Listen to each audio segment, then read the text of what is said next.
Let's talk about kerosene pickles. Let's talk about Old Man Rimshaw. Let's talk about Barney's sidecar. It's always fun to hang out with y'all. A loaded goat is causing a stir from the panic he is creating. Come on in, take a seat. It's 2 chairs, no waiting. Sit a spell and tune right in. We are about to start the show. We have a lot to talk about with the folks that we all know. Opie, Andy, and Otis, Barn, and the Darlings too. This will be amazing. It's 2 chairs, no waiting. Episode number 840, The Clubmen. It's 2 chairs, no waiting. It's 2 chairs, no waiting. Let's start the show.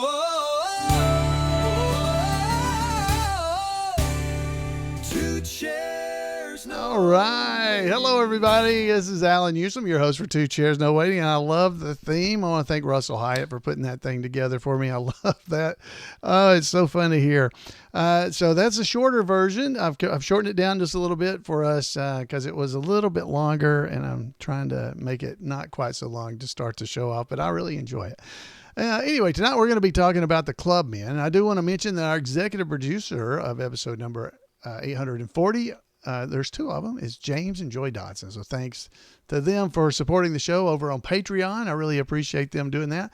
If you'd like to do that, you definitely can. Go over to patreon.com/2chairs, and you can, give me, $5, $1, whatever you'd like per episode. And I really appreciate it. It helps keep the show going. Or, hey, just head over to WeaversDepartmentStore and you can support the show by going there too. That's right, man. Weavers has gotten some brand new stuff in. They got the Mayberry Lawman button-down shirt and pants. They've got, so it's getting close to 4th of July. So we got some Floyd's Barbershop soap over there that actually is red, white, and blue, like a barber pole. Hey, maybe it's for the 4th of July too. And have a 2-chair mug. You got all kinds of stuff. We got a Mayberry Hotel keychain. We got back in stock. We got these 1 1/43 scale 1964 version of the Mayberry squad car you can pick up. It's bigger than a Matchbox car. It's about 4 inches long, 5 inches, 6 inches. So, well, according to the picture I'm seeing, it's about 6 inches long. So it's pretty big little car. But head over to Weaver's Department Store and check that stuff out. And that supports the show too. Hello, everybody. That is a long intro. I think I already said I'm Allan Newsome, the host of the show, but thanks for being here with me.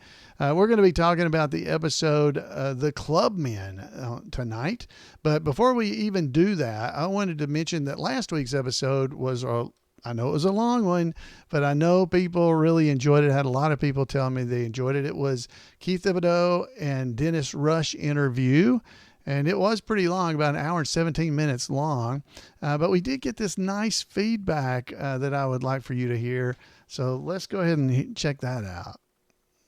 Hey, Allan, Dennis Rush calling from San Diego. I just watched our podcast together. And again, when we did it, it went by so fast. It was so nice to sit back and really enjoy every minute. And you are so terrific, guiding us through our many old memories, and it was so much fun. And again, to this day, Keith and I can just roll back and forth and have such easy, fun stories and the connections between Dinah Shore and just so many cute little encounters that we had. So thank you for letting me participate in tonight's broadcast, and I hope to see you soon. It will, I guess, be Mayberry days. Sad we're going to miss out on the Scottsburg this year, but we'll pick that up and put it together. So to you and Jen and your whole team, thank you so much for letting me play tonight. And I had 100 more laughs. Thank you, sir. Thank you, Dennis. Thanks for calling in. Wow, it's always special to hear from our friends here in Mayberry, especially when they're cast members from the show. And if you don't remember, Dennis played Howie, Opie's buddy. So if you don't remember, go back and listen to last week's episode or watch the video version. There's lots of pictures and stuff that went along with it over there. And wow, what a treat it was to be able to interview them. And I mean, wow, it is, it's always so fun. I hope you guys enjoyed it as much as I did. I've heard it several times and I spent several hours editing that thing and I still enjoyed it. So thanks for Dennis. Thanks so much for calling. I mean, wow, it means a lot. It means an awful lot to me. All right. So tonight we're going to be talking, as I said, about the episode called The Clubmen. Now, The Clubmen is from season number 2 of the Andy Griffith Show, and it was the 42nd filmed episode and the 42nd aired. It originally aired on December the 11th, 1961. The writer, there was 2 of them actually on this case. It was Fred S. Fox, and I guess that's how you say it. It's I don't know how you say that. Ellenson is his last name, and the director was Bob Sweeney. So we're gonna have a little bit of trivia up front for this because that's what we've been doing. So you guys I don't give away the answers. How about that? Otherwise, I just give away the answers and we all miss out. So let's go and check out the trivia. Now, this trivia, as I've been doing lately, is coming to us from MeTV. MeTV, they have a daily Andy Griffith Show quiz, and this one is all about the Clubmen. So we're gonna do these pretty quick and run them through, and then I'm gonna give you the answers at the end of the episode because I'm bound to give away these answers during tonight's show. So here we go. Question number one. What was the name of the club Andy and Barney are invited to visit? What's the name of the club? This episode, The Clubmen. What's the name of the club Andy and Barney are invited to visit? Is it the Regal Club, the Elite Club, or the Esquire Club? Number 2. Even if Andy hadn't caught Barney napping, what was the dead giveaway? What was the giveaway that he'd been napping? He was in his jammies, he had his shoes off, or he was going honk shoe. I guess it's that's what it should say. So which reason would Andy have known he had been sleeping? Number 3. Where is the club located? Where's the club located? The state capitol, the civic center, or the business district? Where is it located? Number 4. What's the name of the gentleman who invites Andy to join the club? Is his name George, Clifford, or Roger? Number 5. There's 10 of them. What advice does Aunt B give so the evening goes well? What advice does Aunt B give so the evening goes well? Don't step on any cracks. Step out with your right foot, or don't breathe with your mouth. Number 6. What kind of stock does Barney pretend to own? Was it U.S. Steel, Standard Oil, or Chevron? Number 7. What dessert? What dessert is served at the club? It wasn't a dessert. It was a dessert. Was it tiramisu? Was it baked Alaska? Or was it strawberry shortcake? I'd like to have some strawberry shortcake. All right. Number 8. Why does Andy accept the offer to join? Why doesn't Andy accept the offer to join the club? Was it because the dues were too high? The drive was just too far? Or they didn't invite Barney? Why did he not accept the offer? Number 9. What's the name of the second club that Andy and Barney were invited to join? Was it the Apache Club, the Tomahawk Club, or the Shenandoah Club? And finally, number 10, who's that second club's leader? Is it the chief? Is it the mayor? Or is it Opie? All right, so that is our trivia rundown for this particular episode. We got some more trivia at the end that's related to cousins, so definitely stick around and we'll play that trivia as well as get the answers to these and other questions as we go throughout this episode. So I'm going to play a little background music as we go through here. And we're going to talk about the episode, The Clubmen. The Clubmen. Well, it starts off as every episode does with Andy and Opie walking to the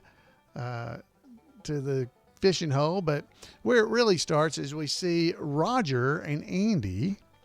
I think that's one of our trivia questions. I already gave it away.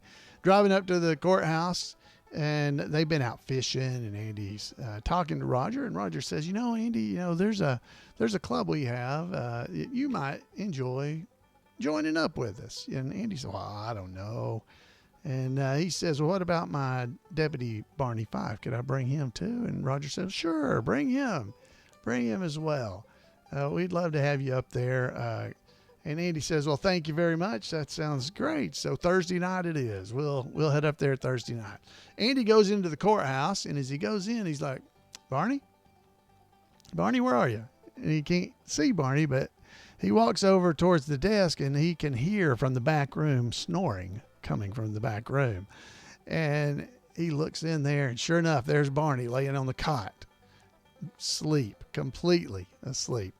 So Andy just kind of grins, and he walks back over to the door to the courthouse, opens it up, and then slams it. Well, Barney's like, oh, he comes running out of the back room, all disheveled. I mean, his hair's a little messed up under his hat. His tie's all wrinkled, shirt's all messed up. The gun is hanging in front of him instead of to his right side where it should be. And he says, Barney, what you been doing? Oh, just working. I've been very busy doing stuff. Yeah, been doing things. And he looks barely awake. And Andy glances down and notices Barney don't even have his shoes on. So he's dressed in his uniform, got his hat on and everything, but no shoes. Andy, the entire time, is trying to stifle a grin and a laugh. He says, Barney, did you ever fix that stop sign? No, I'll get right on it right now. So Barney goes running out of the courthouse. Well, Andy goes into the back room, gets Barney's shoes, takes them back around to his desk, and sticks them into the drawer. Well, Barney comes running back in, and now he's straightened up. His shirt's tucked in correctly, and his hat's on, everything's right, but he still don't have any shoes on, right? So he's looking around in the back room. He goes back there looking for his shoes, can't find them. Andy's just sitting at his desk grinning. He knows what Barney's doing, but Barney's trying to sneak around so Andy won't know he was asleep. And Barney starts looking around. He comes in to the main part of the courthouse and starts looking under the desk where he always sits, there at the side of Andy's desk. And he's looking. He finally squats all the way down, trying to look up under there, like looking for his shoes. And Andy slides the bottom drawer of his desk open, reaches in while Barney's not looking, and takes the shoes out and sets them, brings them up to set them right there on the desk. And Barney sees him. He's like, his eyes get big as he realizes Andy knew and had Barney's shoes. He's mad, and basically he says something about, I can't even remember. He gets on to Andy, one of those things like, you're funny, you are, that kind of story. I don't even remember which it was in this particular episode. But he goes into the back room and puts his shoes on. And by the way, when he comes back out, he was completely barefooted when he went in there. But he had his socks as well. So the assumption would be he took his socks off and put them in the shoes and then had them sitting under the cot. So when he got his shoes, his socks were also in the shoes. So anyway, he's tying his shoes, and Andy starts talking to him about, well, you're going to need to be a little bit rested and everything for when we go up to the club. And he tells him about his friend Roger inviting him to come up to the Esquire Club and Barney gets all excited. Oh, this is big. This is going to be so big. Join the Esquire. Well, Barney, we're not in yet or anything. So they go out, and Andy says, we got to go on patrol. So he starts to get in the squad car, and Barney goes, hold on, Andy. I need to go to the court. I need to go over to the barbershop before we go. And Andy says, what for? He says, it'll just take a minute. So he goes in, and when they walk in, Judd is talking with Floyd, and they're just talking about stuff. And Barney comes in and says, Floyd, when is our club meeting that we have? Well, Barney, you know it's always on, I can't remember the night, Tuesday night maybe. And he said, I just wanted to make sure it didn't interfere with my other club meeting that's on Thursday. He said, oh, no, it won't interfere. That's what Floyd says. And then he starts talking to Judd again. And basically Barney says, yeah, well, it's my other club I'm going to be in. Andy eventually even says, all right, Floyd, would you just ask him, what club he's talking about? Well, if he wanted to tell me, he would tell me. I'm not being nosy. And Barney freaks out. What do you mean you're not being nosy? I've turned over a new leaf. He said, couldn't you just not turn it over for a little while and ask him? Floyd, just ask him what it was. He says, well, it's the Esquire Club. The Esquire Club? Wow. So Floyd says, oh, I've heard of that. And so there's a lot of excitement then there as Barney's bragging about being a member, possibly, of the Esquire Club. And Floyd and Judd hear it, and they tell it pretty nice. And that's good. Wow, the Esquire Club. Well, eventually, Judd gets up, and he's ready to head out. He's going to head over to Wally's, and he'll tell everybody over at Wally's. And Barney's like, what are you going to tell them about y'all being in the Esquire Club? Well, we don't want to make a big deal about it or anything. If it just comes up in conversation. And he reminds Judd it's the Esquire Club as Judd's leaving, just in case he doesn't get to tell him. So Andy heads on out to the to go do patrol, I guess. So he walks back toward the courthouse, and Barney stays in there, and Floyd says, "What's wrong, Barney?" He said, "Well, I'm just a little worried." He said, "What are you worried about?" He said, well, the Esquire Club. He said, oh, don't worry about it. You'll get in. He said, that's not me I'm worried about. It's Andy. So he thinks Andy may not get into the Esquire Club. So you see him next. They're back in the courthouse, and Andy's dressed in his uniform now. He had been in his fishing outfit, if you didn't know. And they're going over what Andy might want to talk about, like what kind of stocks they're invested in. Andy said, well, you don't have any stocks. He said, well, they don't know that. That's what Barney tells him. And so he's basically trying to get Andy to put on some airs and, let them think that they have stock. You just say, U.S. Steel's down, a quarter of a point, and then they'll think we have it. And he said, well, isn't that kind of like lying? And Barney said, no, it's just putting on a good face. So Barney's still very excited about going to maybe be in the Esquire Club. He's sure they're going to get in. And he reaches in his pocket and pulls out a cigar. He says, because we're the Esquire type. This one we're sure we're getting in. So it cuts to the next scene, and it's that night. It's Thursday night. Andy's getting ready to go. He's putting on his suit and tie, and Aunt Bee's helping him get dressed and looking all nice. And Opie says, Pa, are there going to be girls there? And he says, no. He said, well, why are you getting all dressed up for? The door rings or knocks, and Aunt Bee opens it, and Barney comes in. He's looking very nice, too. They're very debonair, both men. And they're getting ready to head out. And Aunt Bee tells them, this is an old wives' tale evidently, to be sure and step out across the threshold with your right foot first to make sure things go well that evening. That was one of our trivia questions.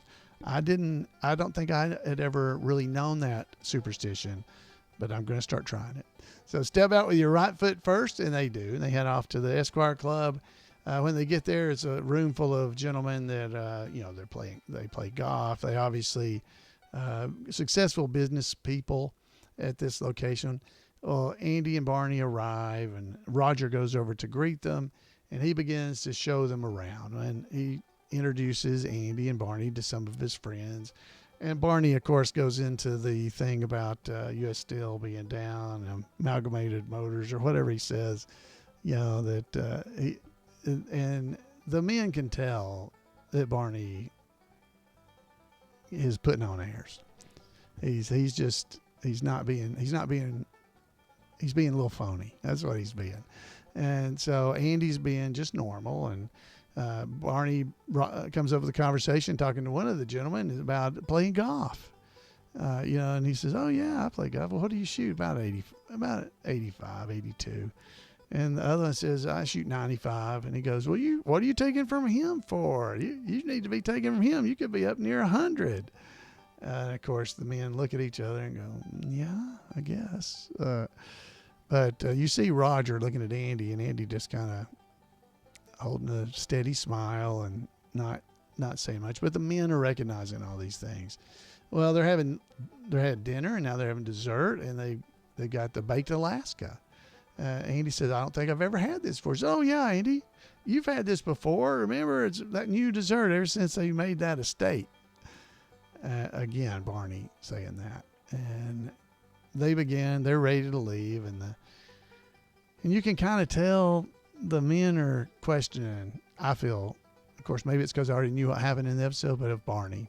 Well, the next morning, Andy and Aunt Bee and Opie are getting, eating breakfast and talking about the clubs. And Opie says, do you get a sweater? No. Do you, basically he says, what kind of club is this? Why do you want to be in this club? You don't get anything. That's what Opie's saying.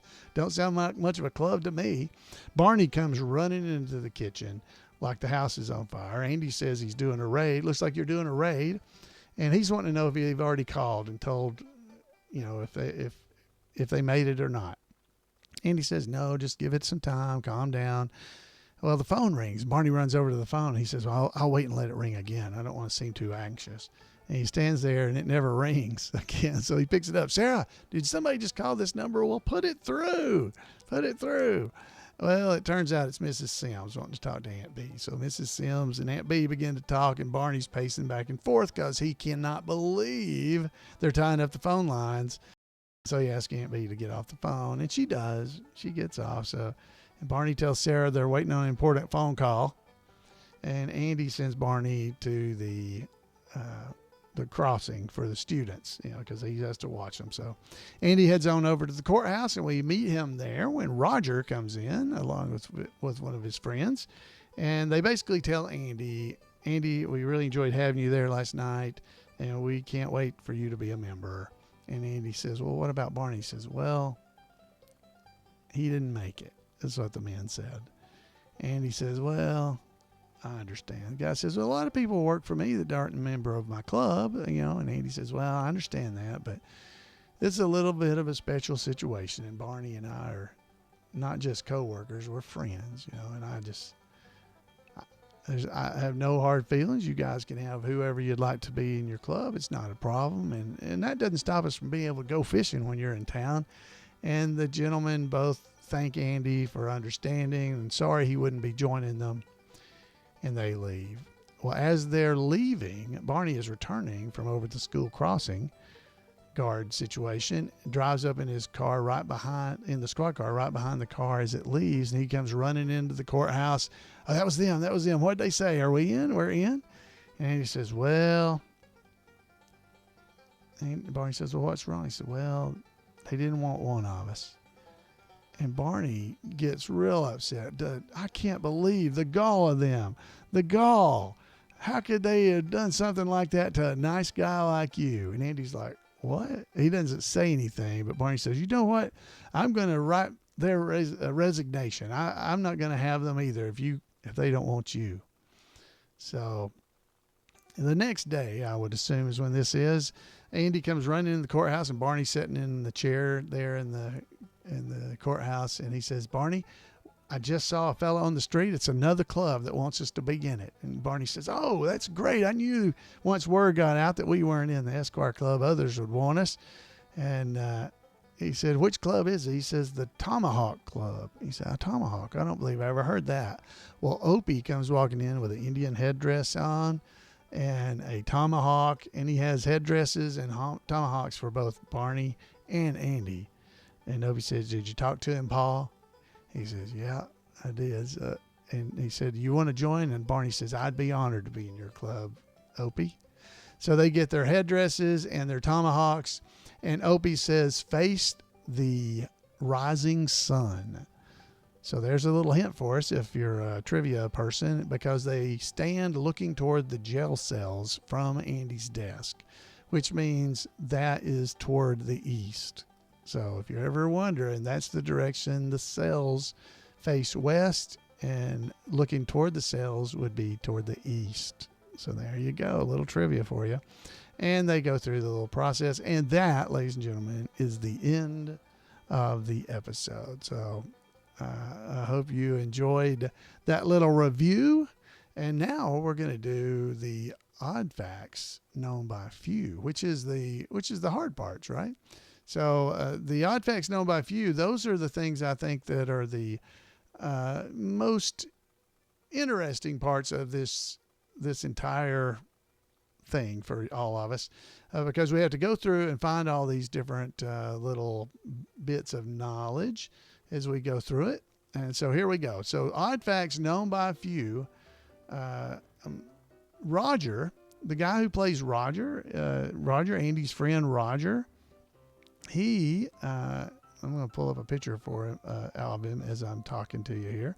But Roger, Andy's friend, he appeared in 1962 films called The Three Stooges in Orbit and Three Stooges Meet Hercules. That's right. He was in Three Stooges movies. So that's his name is George Neise, or Nice, Neise, Neise, I think so you'd say it, who played Roger Courtney, Andy's friend that had been fishing with him. He was in 2 Three Stooges movies back in 1962. So I thought that was pretty cool. So the club members, Roger, and there's Roger, Cliff, Tom, Jim, Dan, and George. They were all named, and I think it's their full names, by the way. They were all named after teachers that taught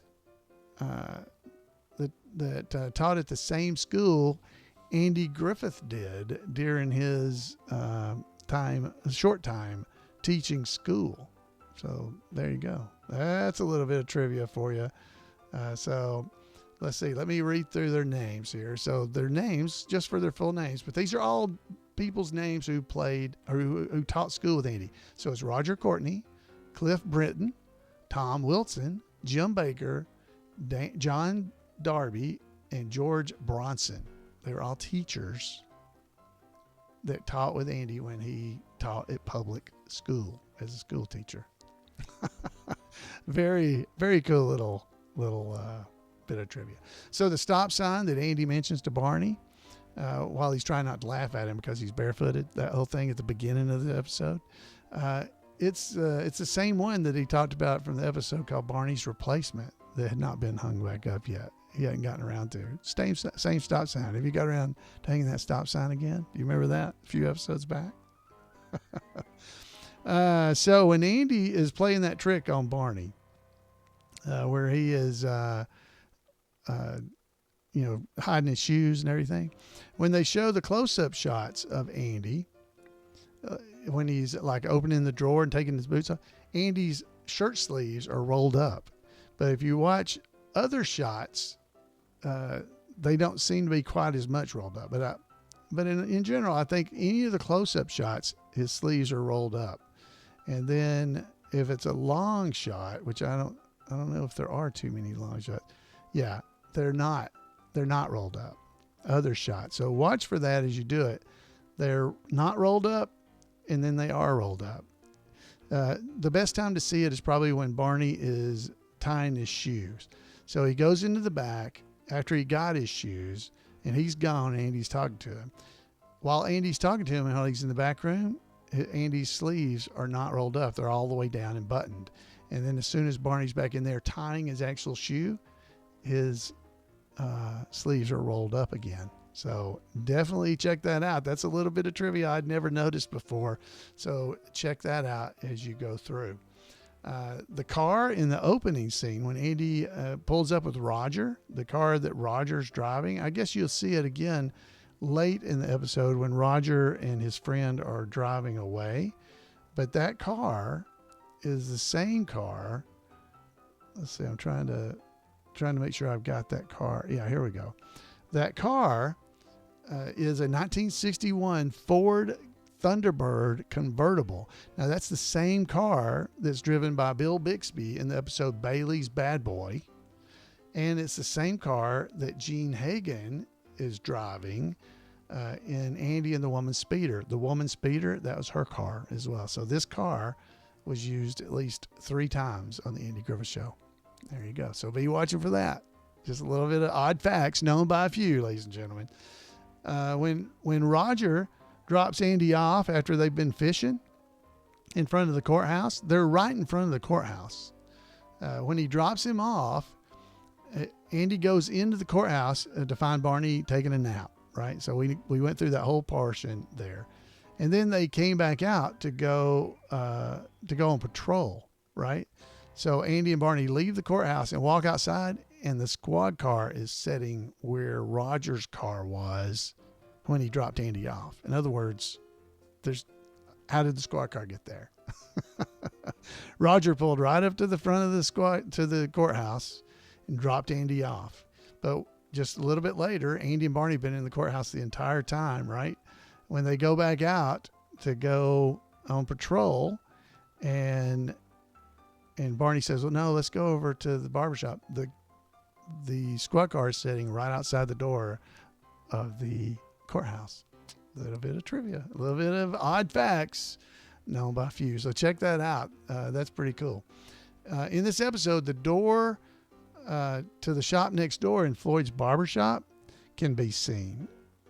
Okay, so you can actually see that when Andy and Barney are talking. There's a door there. So the door is still inside. So we're talking about inside the barbershop. The door to the shop next door can be seen in Floyd's barbershop. That door would appear and then sometimes disappear on different episodes at this point in the series. In season 1, the door would have led over to the beauty shop next door.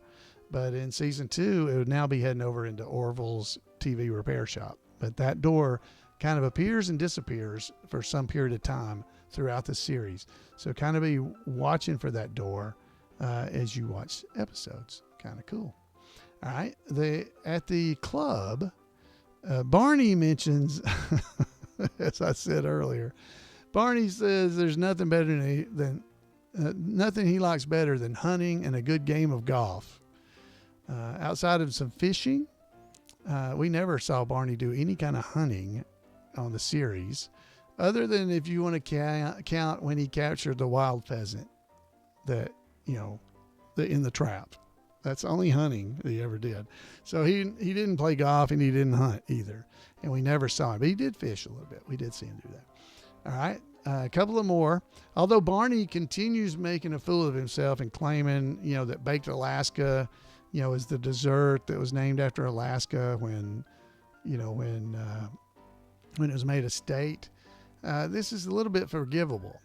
Okay. So, it was given its name at a restaurant called Delmonico's in New York City after the Alaska Territory became an American possession in 1867.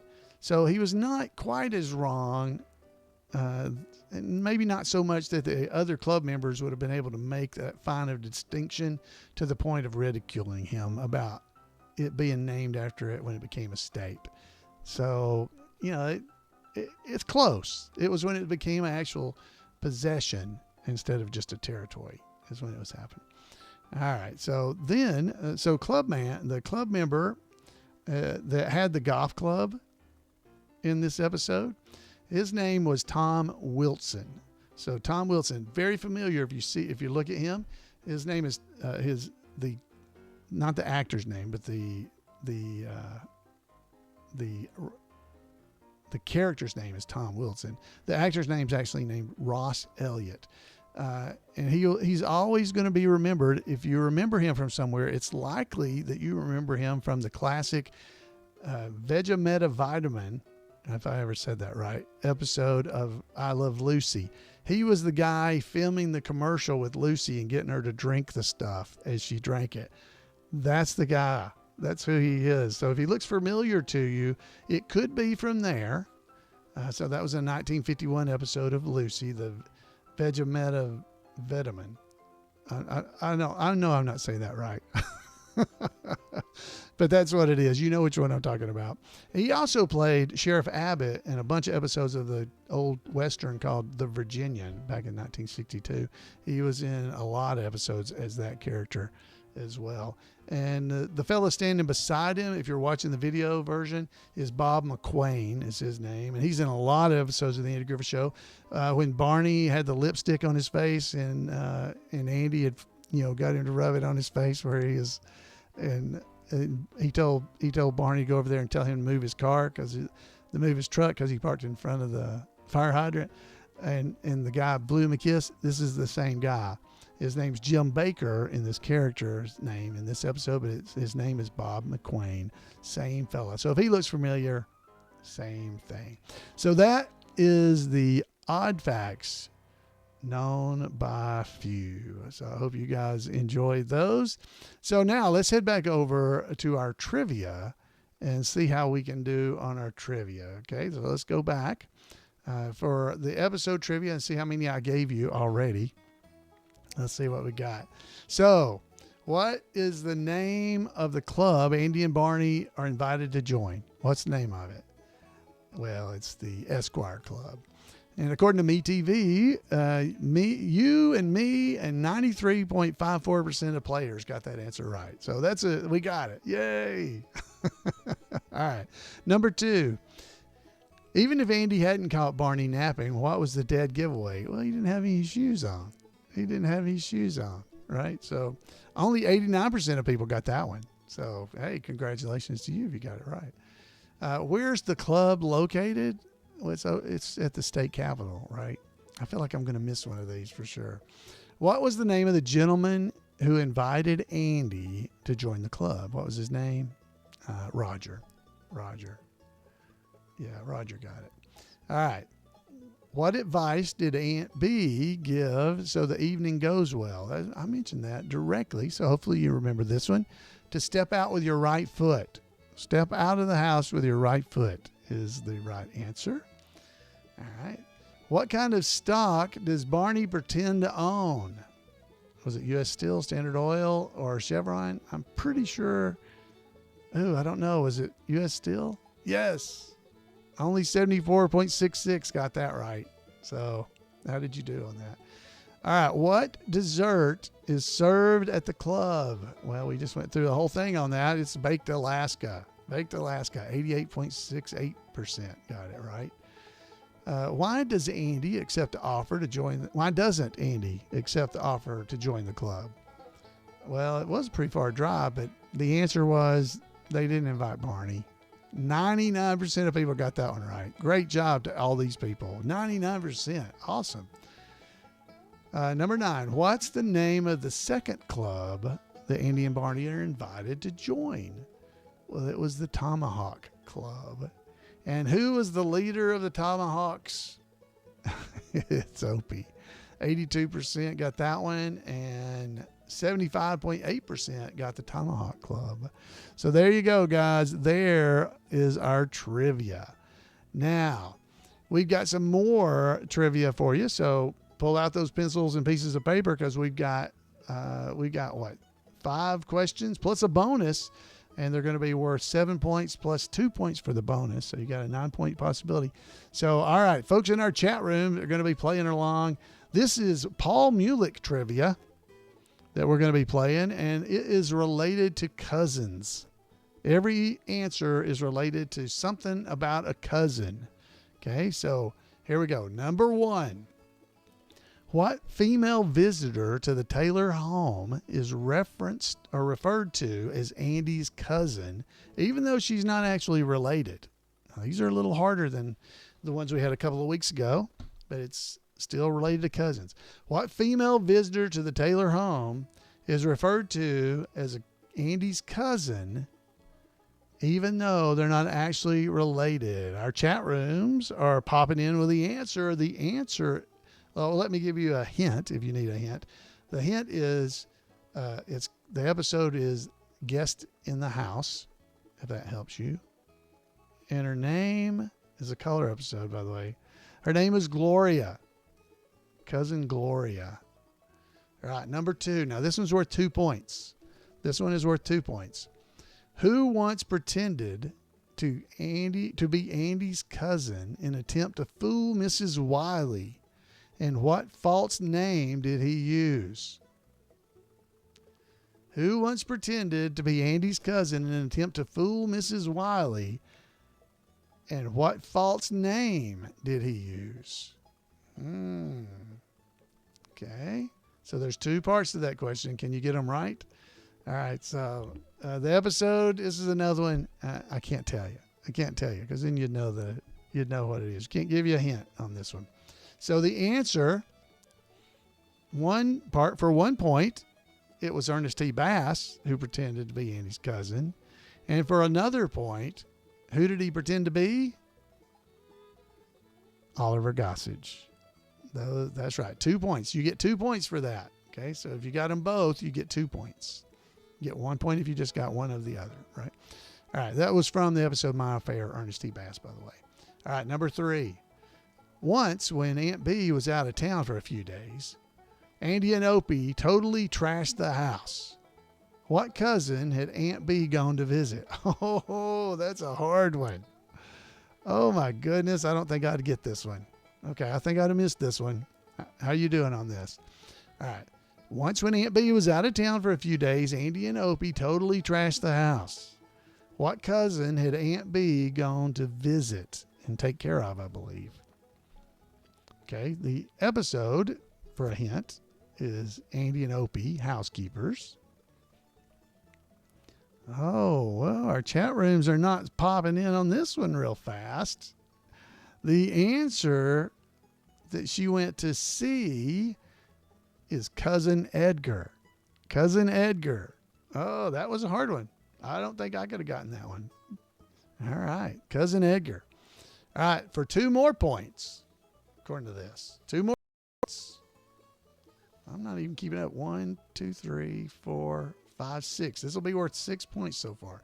All right. For 2 points, which 2 of Andy's first cousins are about the same age as Opie?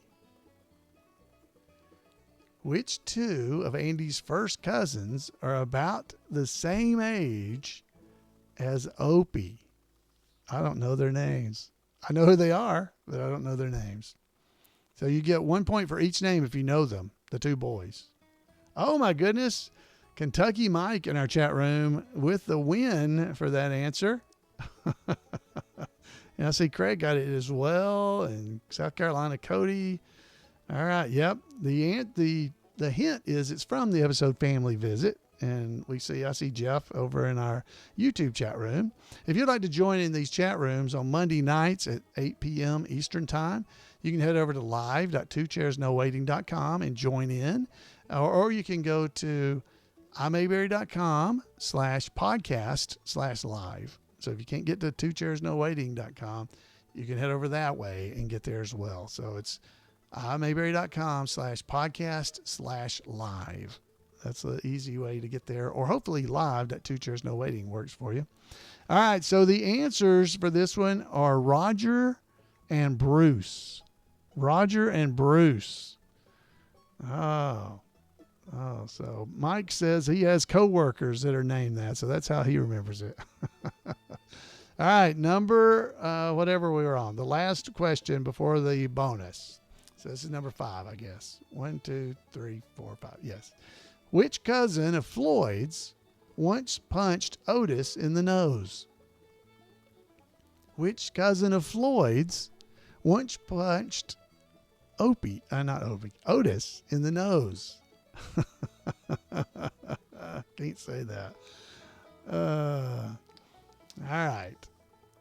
This is from the episode, The Case of the Punch in the Nose. I don't think that's helpful. Okay. Which cousin of Floyd's once punched Otis in the nose? Once. I can't say this sentence. The answer, and folks are getting them in the chat room. I see them popping in. South Carolina Cody. The answer, Lamar Tuttle. Lamar Tuttle was the cousin. All right. So here's a 2-point bonus. So you could have gotten 7 points so far. So this is worth 2 points. Paul thought of this one late and sent it to me late, but I like this one. What musician seen and heard in Mayberry is the first cousin of Deputy Warren Ferguson? Oh, boy, this is some thinking. You got to put your thinking hat on, okay? What musician seen and heard in Mayberry, so they're seen and heard on episode, is the first cousin of Deputy Warren Ferguson? Ooh, I think this is a good one. All right. Okay, so there's a hint that Warren, he only appeared in color episodes, and his cousin only appeared once in a black and white episode, so it was before that. So anybody getting it? Our chat room's not getting it. What about you? Are you getting it? Oh, this is a good one. This is a good one. You know, I'd have given you some points just for getting close and saying it was Floyd's son that played the saxophone. If you said that, I'd give you a point. But his name was Randolph Lawson. That was Floyd's son. He was a saxophonist who was playing for Mr. Finch in the episode Those Gossiping Men. Oh. All right, so let's go into this a little bit because there's going to be some questions about calling him Randolph Lawson. So in the episode The Jinx, Floyd mentions that he has a son named Norman who plays baseball. And many people believe and assume that the saxophone player must be Norman. You know, that's the same person. It's his only son. Well, maybe it's not, and probably it's not, because if you really listen carefully, which we've done, we've done this before, after Mr. Finch says, those three tunes were not very nice. They were very nice. You'll hear Floyd call the saxophonist Randolph. So we believe he says Randolph. So you can listen to that, and we can dig into it deeper if we have to. Anyway, so later in the episode The Canon, Floyd confirms that Warren is his sister's son. So he's his nephew. Warren is Floyd's nephew. We knew that. And he's his sister's son. And since Warren Ferguson is the son of Floyd's sister, that makes him Randolph and Norman's first cousin. So whichever name you had used, you'd definitely be right. So if you called him Norman, I'd give you a 1.5. Great job by Paul Mulik delivering those trivia questions to us. And wow, I hope you enjoyed the trivia. That was pretty daggum good. Great job, Paul Mulik. Thank you so much for sending in those trivia questions. I hope everybody enjoyed them. Whether you got them right or not, it's fun to try, isn't it? It's fun. So, folks, hey, I just want to thank all of you for being here with me. I want to thank Dennis for calling in. I want to thank Paul for submitting that. And I thank James and Joy for supporting me over on Patreon. If you'd like to do that, I'd appreciate it. You head over to patreon.com/2chairs. Or you can, there's lots of ways to support the podcast, buying at Weavers, or you can donate through PayPal. Lots of nice ways you can help me out. And I really appreciate it. I'm an old retired guy now. 6 months of retired. So, folks, hey, I'm looking forward to seeing from you. I'd love to hear from you. You can give me a call at 888-684-8415. Email me at floyd@imayberry.com, or just drop by 2chairsnowaiting.com, and there's all that information there. Folks, until next time, we'll see you right here.